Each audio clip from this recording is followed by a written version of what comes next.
Sorry to interrupt your work, but you're making a serious mistake. Huh? With reindeer, I mean. You're putting Prancer where Dasher should be. And Blitzen should always be on my right-hand side. He should, huh? Yes, and another thing. Donna's antlers have 4 points instead of 3.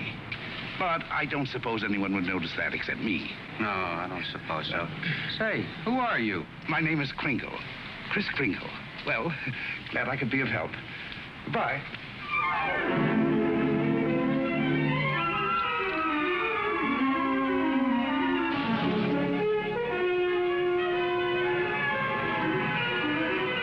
See, it's all in your wrists, like throwing a ball. Now watch. See? Mrs. Walker, that new Santa Claus you hired is wonderful. Where'd you find him? We answered the ad along with 100 others. He is good, isn't he? Well, the parade's ready to start. You coming? I'm going home and getting a hot tub. I may just stay there until next Thanksgiving. But you've worked so hard on the parade. If I want to, I can see it from the roof of my apartment. Bye.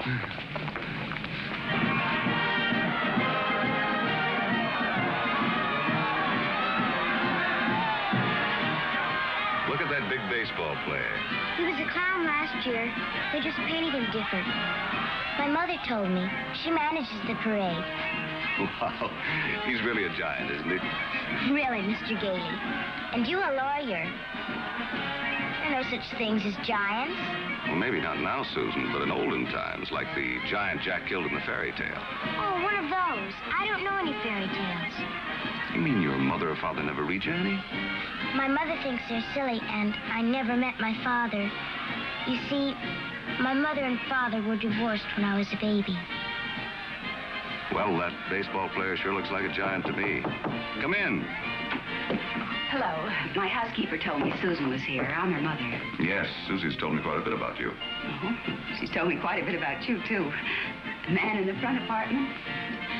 Hi, dear. Parade's much better than last year. Good. Hope Mr. Macy agrees with you. Would you like a cup of coffee? Oh, don't bother. No bother. It's ready. I want to thank you for being so kind to Susan. All part of the plot. Surest way to meet the mother is to be nice to the child. What a horrible trick. Susan tells me you don't approve of fairy tales. I don't. I think we should be realistic and completely truthful with our children. Not let them grow up believing in a lot of myths and legends. Like Santa Claus, for example. I see. The parade's over, Mother. The acrobats were good. Those prices, they should be. Mother, I was thinking, we've got such a big turkey for dinner, and there are only 2 of us. Couldn't we invite Mr. Gailey? Couldn't we? Oh, dear. Oh, please don't bother. I'll just get a sandwich or something. It's an awful big turkey. Oh, it's not that, dear, but I'm sure Mr. Gailey has other plans. No, he hasn't. Have you? Well, as a matter of fact, to be truthful and completely realistic with the child, I must say I haven't. Please, Mother, please. Didn't I ask her all right, Mr. Gailey? Well, that all depends. Dinner's at 3 o'clock. Susan, you asked just right.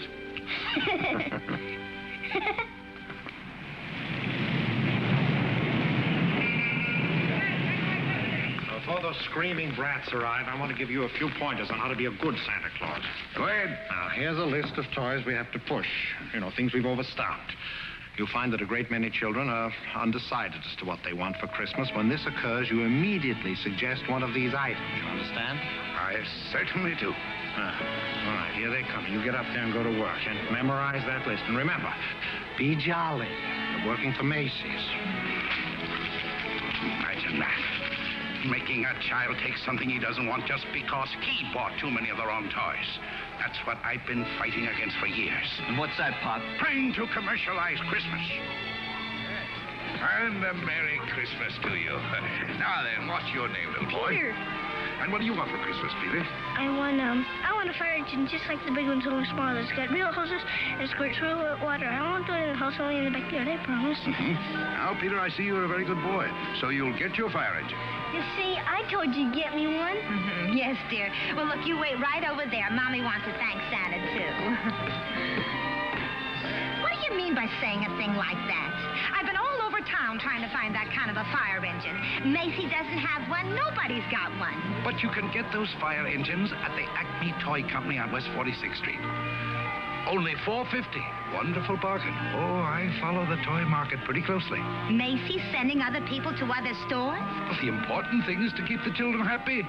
Whether Macy's or somebody else sell the toy, that doesn't matter, does it? Don't you feel that way? Me? Sure, but I didn't think Macy's did. I don't get it. I just don't get it. Oh, yes, we have skates. Nice, shiny skates, and they're very good indeed. But I don't think they're the kind of skates you want. Now, they have really wonderful skates at Gimbel's. Gimbel's? The sales lady said I was to speak to you. You're the head of the toy department. Yes, ma'am, yes. Well, look, I want to congratulate you on Macy's and this new stunt you're doing, sending people to other stores. To think that a big store like this puts the spirit of Christmas before the commercial. I haven't done much shopping here before, but from now on, I'm a regular Macy customer. Gimbel's? And when you come to see me at Macy's, I shall tell you all about the wonderful toys. This seems awful silly, Mr. Gailey. Well, maybe you'll feel differently after you've talked to Santa Claus. Goodbye, and Merry Christmas. Now, there. What's your name, little girl? Susan Walker, what's your name? Mine, Kris Kringle. I'm Santa Claus. You don't believe that, do you? You see, my mother is Mrs. Walker, the lady who hired you. But I must say, you're the best-looking one I've ever seen. Thank you. Your whiskers don't have those things that go over your ears. That's because they're real, just like I'm really Santa Claus. Go on, pull them. Well, go ahead, pull. That's it. And what do you want me to bring you for Christmas? Nothing, thank you. Whatever I want, my mother will get me. Sensible and doesn't cost too much. Susan, dear, I think you've taken up enough this gentleman's time. Your maid had to go home. Her mother sprained her ankle. She asked me to bring Susan down here for you. Yes, she phoned. I thought as long as we were here, we might as well talk to Santa Claus. He's a nice old man, Mother. And his whiskers are real, too. Yes, dear. A lot of old men have real whiskers like that. Susan, if you'd like to go over and look at the dolls, I'll be with you in just a minute. I want to talk to Mr. Gailey. I didn't think there was any harm in saying hello to the old gent. I'm sorry. Well, I think there is harm. I tell her Santa Claus is a myth, and you bring her down here to meet a very convincing old gentleman with real whiskers. What's wrong with that? By filling her full of fairy tales, she'll grow up to believe life is a fantasy instead of a reality. She'll keep waiting for Prince Charming to come along, and when he does, he'll be a... We were talking about Susie, not you. Whether you agree with me or not, I'll have to ask you to respect my wishes.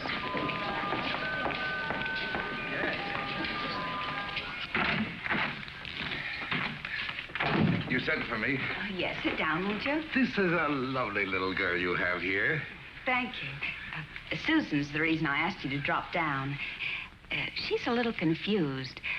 Would you tell her that you're not really Santa Claus, that there's actually no such person? I'm sorry to disagree with you, Mrs. Walker, but not only is there such a person, but here I am to prove it. Oh, no, you don't understand. I want you to tell her the truth. What is your name? Kris Kringle. I'll bet you're in the first grade. Second.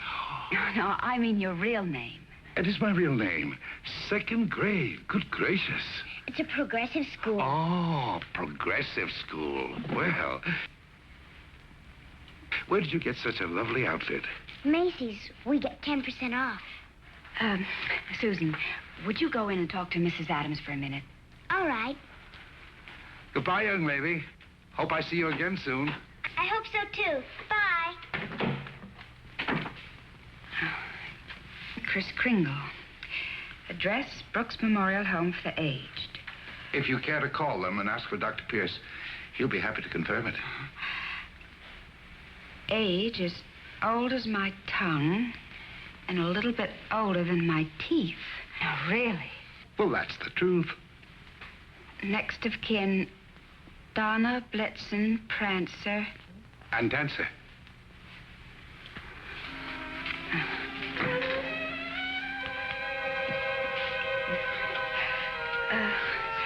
I'm sorry, Mr. Kringle. Yes, well, I'm afraid we're going to have to make a change. You see, the Santa Claus we had last year is back in town, and, well, I feel I owe it to him to, Have I done something wrong? No. Excuse me. Yes? Mr. Macy wants to see you immediately, Mrs. Walker. Oh, yes, right away. You'll have to excuse me. Miss Adams will give you your voucher on the way out, and you'll receive a full week's salary.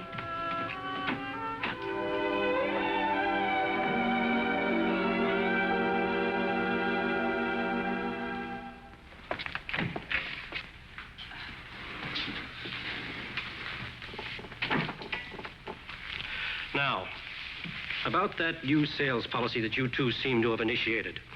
It would have been better to clear it with the sales department first, don't you think? Mr. Macy, Macy's Santa Claus sending customers to Gimbel's. Preposterous. What? Yet, we cannot quarrel with success.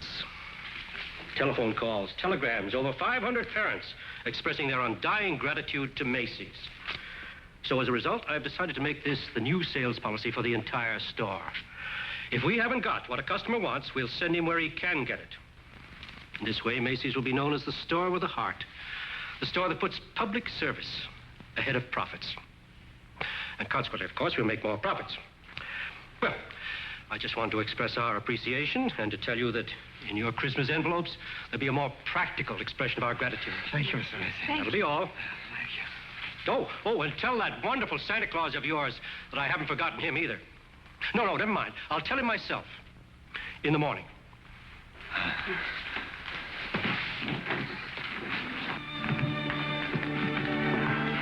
Imagine, a bonus. I fired him. Who? Santa Claus? No. He's crazy. He thinks he is Santa Claus. Well, I don't care if he thinks he's the Easter Bunny. You better get him back. Oh, it's too great a risk. He might have a fit or something. I tell you, the man's insane. Maybe just a little bit insane. Mr. Sawyer. What? We'll get Sawyer to examine him. He's a psychologist. That's what he's being paid for, to examine the employees. Can't get him back. He's already gone. Well, then you better scoot after him and get him, because if you don't, we're going to have a very unmerry Christmas.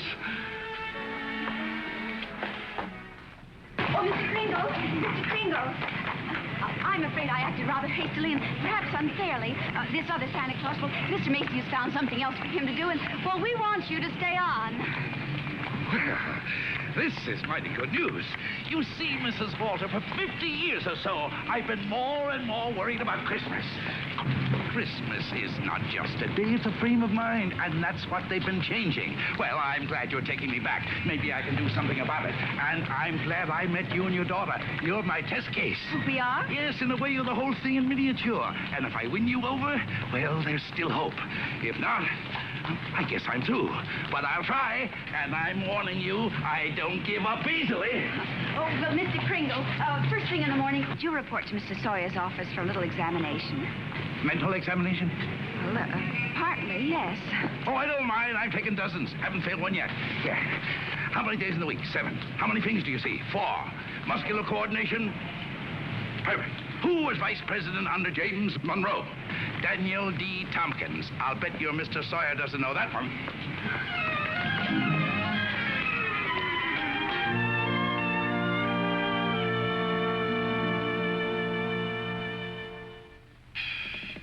How much is 3 times 5? You asked me that before. I'm conducting this examination. How much is 3 times 5? Same as it was before. 15. You're rather nervous, aren't you, Mr. Sawyer? Do you get enough sleep? My personal habits are of no concern to you. Oh, I'm sorry. It's just that I hate to see anyone all tied up. How many fingers do you see? 3. You bite your nails, too? I want you to stand up straight with your arms extended. Muscular coordination test. Surely I'll be glad to. You know, very often nervous habits like yours is caused by insecurity. Are you happy at home, Mr. Sawyer? That will be all, Mr. Kringle. The examination's over. You may go. And it may interest you to know that I've been a happily married man for 26 years. Oh, I'm delighted to hear it. Bye. Your wife, Mr. Sawyer? That's it. Agnes, how many times have I told you not to bother with the office? No, I give you a perfectly liberal allowance. If that fat, stupid brother of yours would get a job, you wouldn't have to be pestering me all the time. Not a penny. How long have you known him, Dr. Pierce? Well, he wandered into the home about 8 months ago. Looked the place over and said, well, it'll do. Just stayed on. Has he ever told you his real name? He said he was Kris Kringle. We never pressed him further. Mrs. Walker, after giving that man a comprehensive examination, it's my considered opinion he should be dismissed immediately. Dr. Pierce, Mr. Sawyer. Excuse me, didn't Chris answer the questions correctly? Well, yes, he did, but there was a complete lack of concentration. There's no doubt about it, he should be placed in a mental institution. Wait a minute. People are institutionalized to prevent them from hurting themselves or other people. His is a delusion for good. He only wants to be friendly, helpful. Mrs. Walker, naturally I cannot discharge this man. So when he begins to exhibit his latent maniacal tendencies, which I assure you he will, the responsibility will be entirely yours. Oh, Dr. Pierce, if there's the slightest possibility of trouble, Now, what trouble could Chris possibly get into? No? Well, coming to work, for instance, a policeman might ask him his name. Now, you know that would get him into a fight. Well, that could be avoided easily enough. Find someone here in the store to rent him a room. Then they could go to and from work together. Oh, yes, that would solve everything. That's a wonderful idea. Yes, isn't it? Your son's away at school. What about his room? Well, I'll talk to Mrs. Shellhammer as soon as I get home. In the meantime, you take Chris home to dinner. Oh, no, I couldn't. Oh, really, Mrs. Walker? If I can supply the room, the least you can do is furnish a free meal.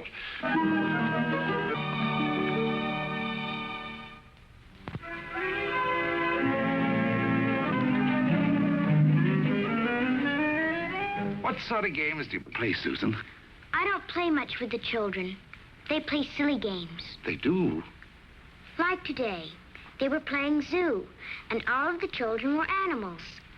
Homer was supposed to be the zookeeper. He said, "What kind of an animal are you?" I said, "I'm not an animal. I'm a girl." He said, "Only animals allowed here. Bye." Oh, that's too bad. Sounds like a wonderful game to me. Of course, to play it right, you've got to have imagination. Do you know what imagination is? That's when you see something and it's really not there. Well, yes. But I believe imagination is a place by itself. Yeah, you know, like, well, you know the British nation and the French nation. Well, this is imagination. Say, how would you like to make snowballs in the summertime? Or drive a bus down Fifth Avenue, Or be the Statue of Liberty in the morning, and in the afternoon, a flock of geese flying south? Well, the first place, you'd have to learn to pretend. That's imagination. Now, the next time they play zoo, you tell Homer you're a monkey. But I don't know how to be a monkey. I'll show you. Now, stand up. First, you bend your way over. That's it. Keep your arms loose. Now, then you scratch. On the contrary, the firm of Hazlitt, Sherman, and Hazlitt has been very good to me. But being an exceptional lawyer, I want to open my own office. Naturally. We're having our first lesson in pretending, and we're doing pretty well, too. She'll be having nightmares for weeks. But you'll be having a lot of fun in the daytime. Hello? Oh, Mr. Shellhammer, that's fine. The Shellhammers have a room for you. That's very kind of them, but I've accepted Mr. Gailey's offer to stay with him. Mr. Gailey? I'll get the meat. Oh, thank you, Mr. Shellhammer, but it seems he's made other arrangements. Yes, well, goodbye. Well, here we are. Steak. No, it's venison. A friend of mine at the office gave it to me. What's venison? Oh, deer meat. If you don't like it, I have eggs for you. Could I have eggs, too? Venison, you know, I couldn't. Oh, I forgot. Well, there must be something you want for Christmas. Something that even your mother doesn't know about. Why don't you give me a chance? All right. Good. That's what I want for Christmas. A doll's house like this? No, a real house. A real house? If you're really Santa Claus, you can get it for me. And if you can't, just a nice man with a white beard like Mother says. Well, just because every child doesn't get his wish, that doesn't mean there isn't a Santa Claus. That's what I thought you'd say. But what could you possibly want with a house like this? Live in it with my mother. To have this lovely apartment. But I want a backyard and swing and she can't get it, huh? I didn't say that. Well, that's a tall order, but I'll do the best I can. May I keep this? Mm-hmm. Good night, Susan. Good night.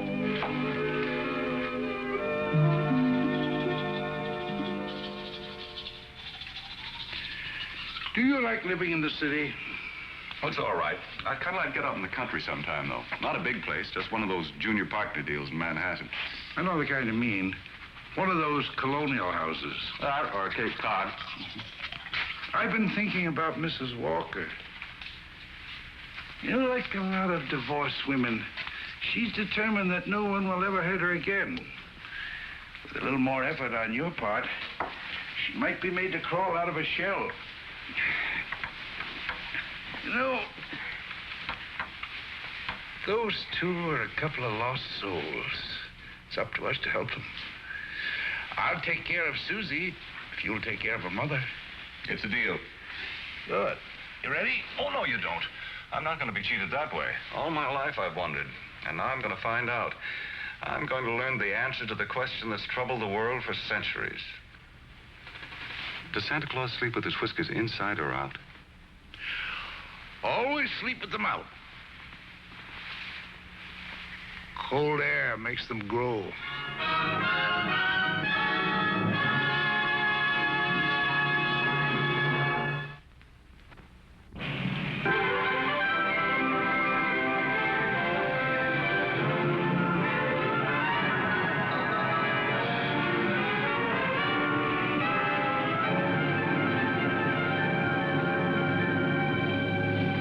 This is one event I never expected to see.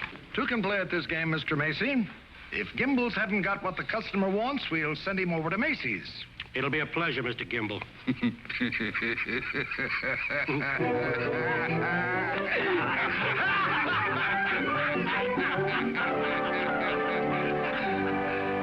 There they sat. Adult but children still, children at heart. It was summer, warm, glorious summer. The end. Did you like that story, Susan?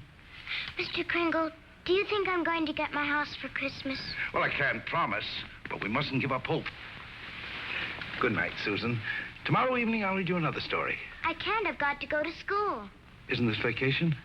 Yes, but this is what they call a required function. Required function? The Fillmore Progressive School requests your presence at a special performance of a Christmas play to be given in the modern manner. What does that mean? A Christmas play without Santa Claus. Well, a Christmas play without a Santa Claus? The performance will be followed by a short address. Subject, exploding the myth of Santa Claus. The guest speaker will be Mr. Albert Sawyer.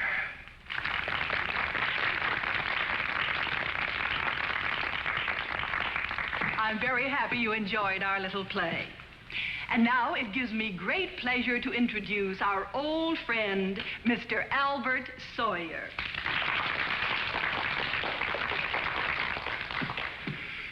Parents and young people, it's thrilling indeed to see so many happy, smiling faces. I know you're all looking forward to a joyous Christmas. But as those of you in this intelligent group know, this is going to be a Christmas without Santa Claus. Such a person as Santa Claus, St. Nicholas, or Kris Kringle does not exist. Never has existed and never will exist. This silly old man in his red suit represents the wishful dreaming of all people. He's the all-giver, the generous father. Mature adults who keep this myth alive are clinging to childish fantasies and show themselves afraid to face realities. People who play Santa have a strong feeling of guilt. I see nothing to laugh at. Far from being amusing, this myth... Far from being amusing... Far from being amusing, this myth is actually harmful. Only stupid old men prancing around in white whiskers keep this ridiculous myth alive. Now he's gone too far.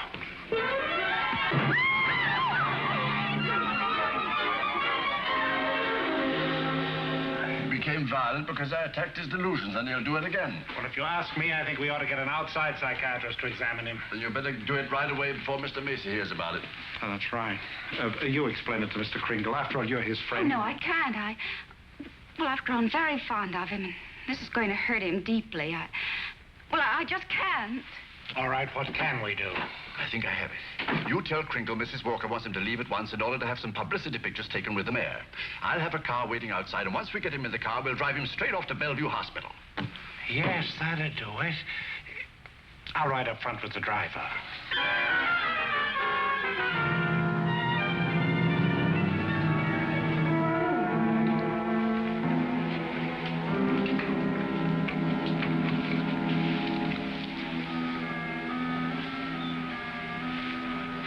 Hello, Chris. Hello, Fred. You flunked that psychiatrist examination deliberately, didn't you? Why? I had great hopes, Fred. I had a feeling that Mrs. Walker was beginning to believe in me. Now I know she was only humoring me all the time. Mrs. Walker didn't know anything about taking pictures with the mayor. That was Mr. Sawyer's idea. It isn't just Mrs. Walker. Take Sawyer. Contemptible, deceitful, dishonest. But he's out there, and I'm here. If that's normal, I don't want it. But you can't just think of yourself. What happens to you matters to a lot of people. People like me who believe in you and what you stand for. People like Susie who are just beginning to. Chris, you can't let them down. You're right. Let's get out of here. Now, wait a minute. You flunked that examination, but good. Yes. I said our first president was Calvin Coolidge. Oh, but you can fix that. You'll think of something. Now, take it easy. A judge is going to be asked to sign papers committing you to a mental institution. The only chance would be to prove you legally sane in a public hearing. Good. I can think of nothing better. Don't you see? That will settle the question once and for all.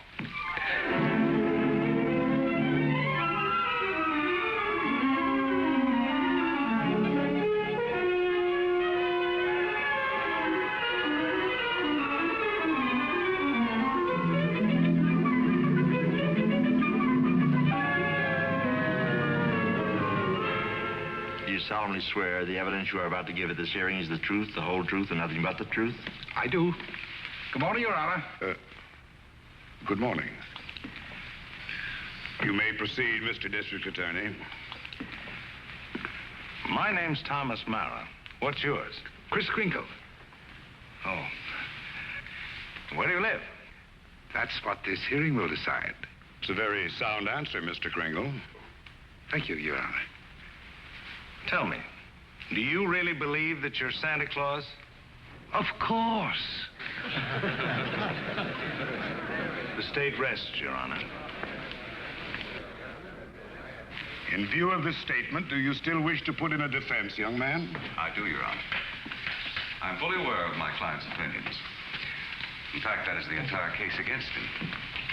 That Mr. Kringle is not sane because he believes himself to be Santa Claus. An entirely logical assumption, I'm afraid. Not necessarily, Your Honor. You believe yourself to be Judge Harper, yet no one questions your sanity because you are Judge Harper. Mr. Kringle is the subject of this hearing, not me. Exactly. So I intend to prove that Mr. Kringle is Santa Claus.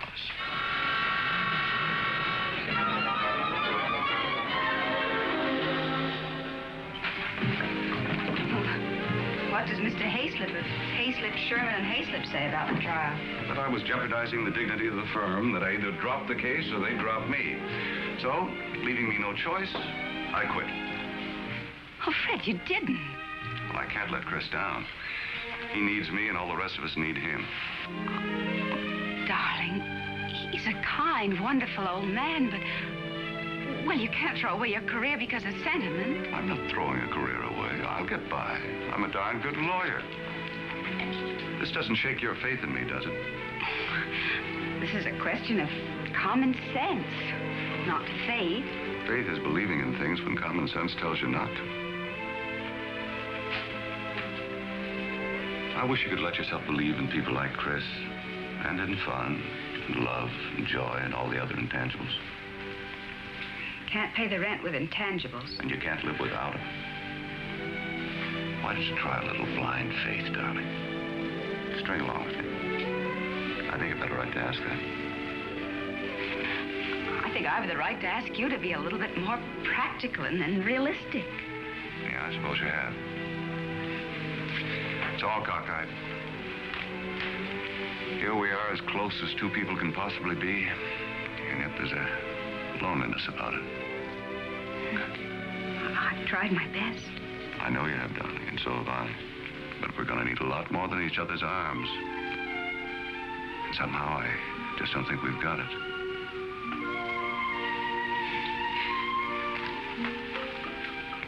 Funny. With all my common sense, I was just beginning to think this time it might work out. So was I, but... Can I help you trim the tree? Thanks, I can do it. Well, good night. Good night.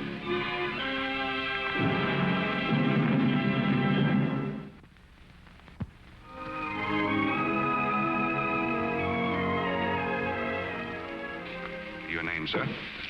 R.H. Macy. Do you recognize this man?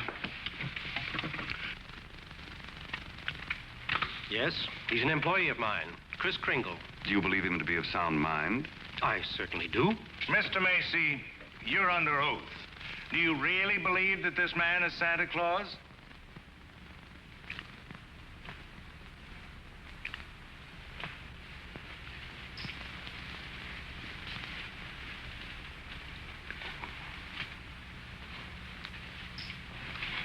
Do you? I do. That is all.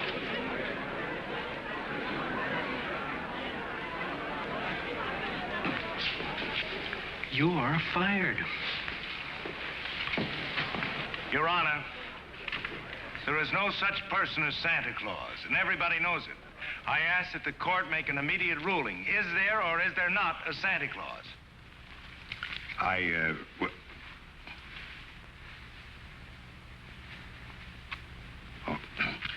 This court will take a short recess to consider the matter. I don't care about the law. I'm talking about politics. You go back in there and rule that there's no Santa Claus, we won't be even able to put you in the primaries. Charlie. I'm a responsible judge. How can I seriously rule that there is a Santa Claus? All right, go back in there and rule there isn't. The kids read about it, so they don't hang up their stockings. So what happens to all the toys that are supposed to be in them stockings? Nobody buys them. Oh, the toy manufacturers are gonna love that. What about the Christmas card makers, the candy companies? Oh, boy, are you gonna be a popular guy. And what about the Salvation Army? They got a Santa Claus on every corner. Henry, I'm telling you, if you go back in there and rule that there's no Santa Claus, you can count on getting just 2 votes. Your own and that district attorney's out there.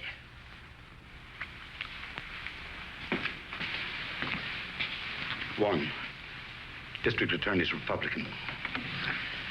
The court will rise.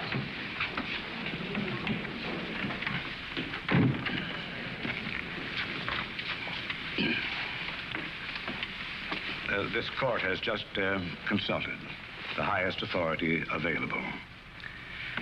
The traditions of American justice demand a broad and unprejudiced view of such a controversial matter. And therefore, this court is determined to keep an open mind and hear the evidence from either side. But can my opponent produce any evidence in support of this contention? Your Honor, I can. Will Thomas Mara take the stand? Who, me? Thomas Mara, Jr. Thomas Mara. Hi, Daddy.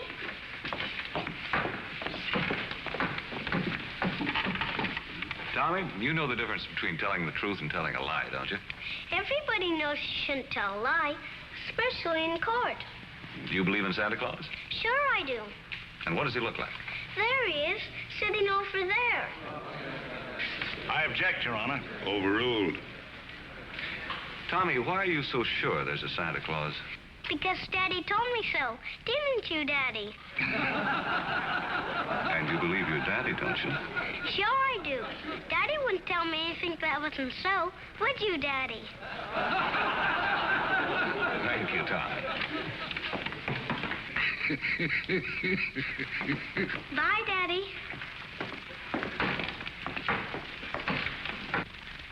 The state of New York is willing to concede the existence of a Santa Claus. But I ask that Mr. Gailey produce authoritative evidence that Mr. Kringle is the one and only Santa Claus. Your point is well taken, Mr. Mara.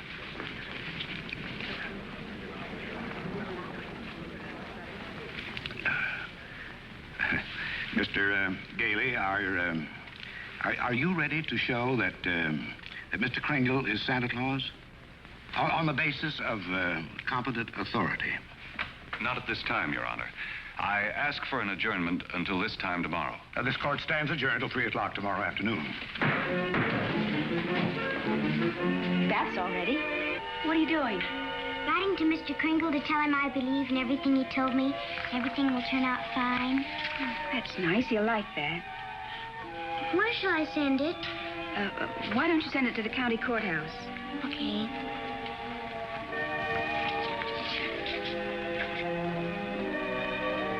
What did you write, Mother? I believe in you too, Doris.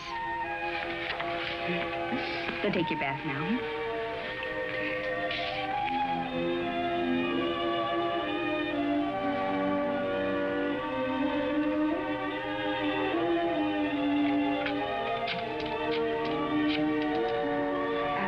Could you give me the number of the main post office, please?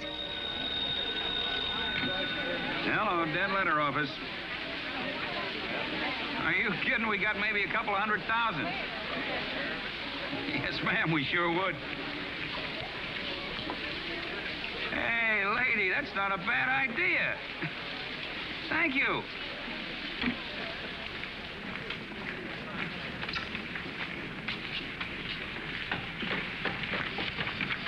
Chris, I've got bad news for you.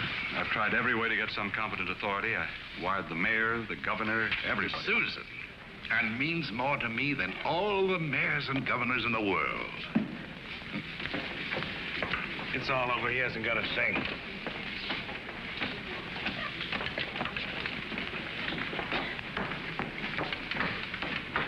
Your Honor, the defense has yet to produce one bit of authoritative proof that this man is really Santa Claus.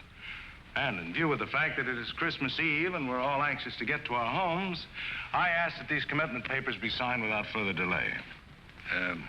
Mr. Gailey, have you anything further to offer? I should like to submit the following evidence, Your Honor. It concerns an official agency of the United States government.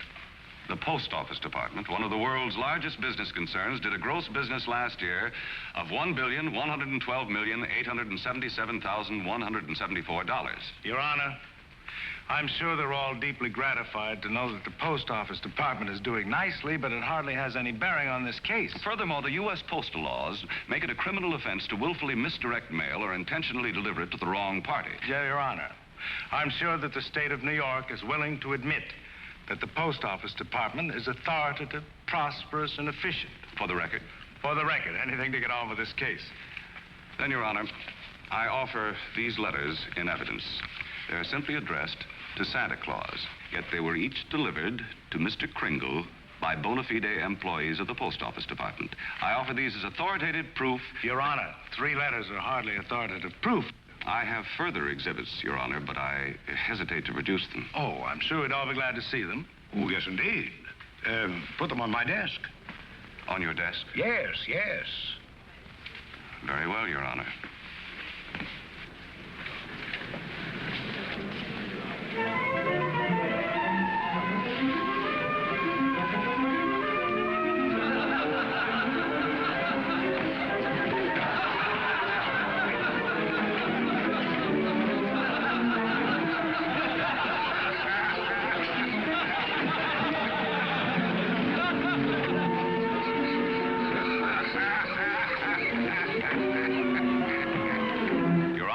Every one of these letters is addressed to Santa Claus, and the post office has delivered them to my client. Therefore, the United States government recognizes this man, Kris Kringle, as Santa Claus. If the United States of America believes this man is Santa Claus, then this court will not dispute it. Case dismissed. Thank you, Honor, and a Merry Christmas to you. And a Merry Christmas to you, Mr. Kringle. Oh, I got your note. It made me very happy. Oh, I'm glad. Chris, won't you come to dinner tonight? I know. I'm working tonight. You see, it's Christmas Eve. Merry Christmas!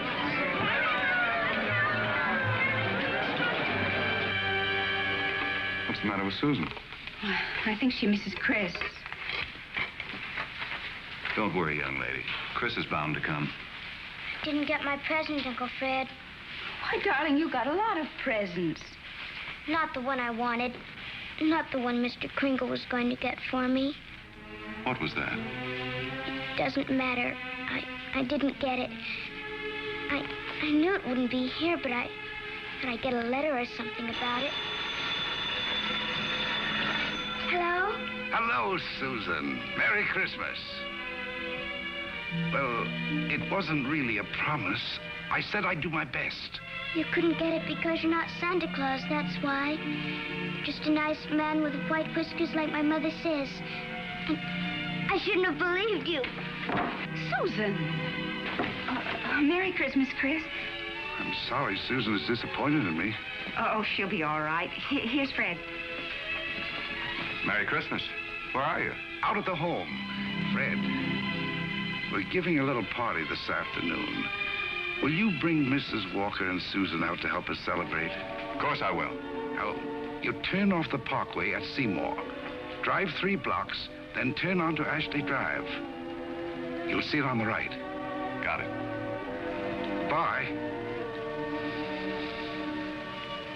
Susan, I was wrong when I told you not to believe in Mr. Kringle. You must have faith in him. But he didn't get me that. That doesn't make sense, Mother. Oh, faith is believing in things even when common sense tells you not to. I mean, even though things don't work out the way you want them to the first time, you still gotta believe in people. I'll try.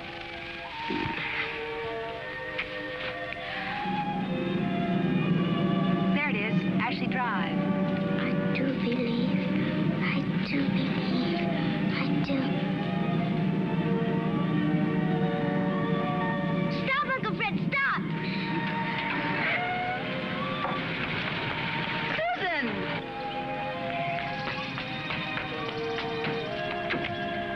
Susan!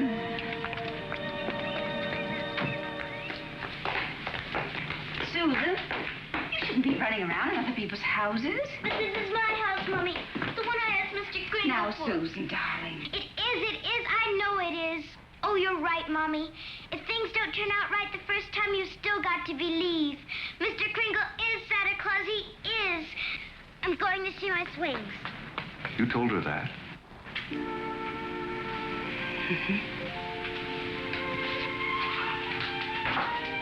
The house seems to be for sale. We can't let her down. Oh, Fred. Darling, I always believed in you. It's just my ridiculous common sense. Well, it even makes sense to believe in me now. I take a little old man and legally prove that he's Santa Claus. Now, you know.